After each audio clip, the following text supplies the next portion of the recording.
Hey everyone, welcome back to today's video. In this video, I'll be showing you how you can fix the Social Blade app not showing your channel when you search for it.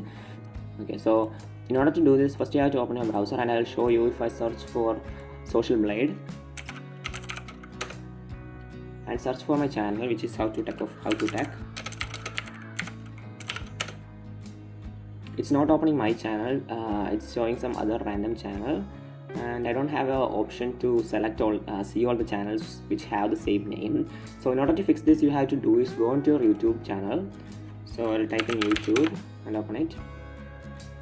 Now you have to go onto your channel by clicking on the profile icon and then clicking on your channel.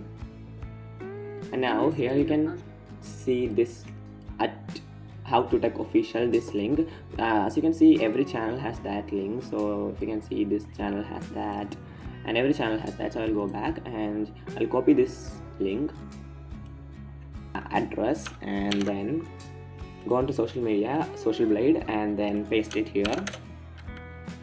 As you can see, this time it didn't show any random channel and I have my channel loaded up and I can see all the analytics as well. So that's it for today's video. Hope you found it informative, and if yes, please like, share and subscribe, and thanks for watching. See you in another exciting video.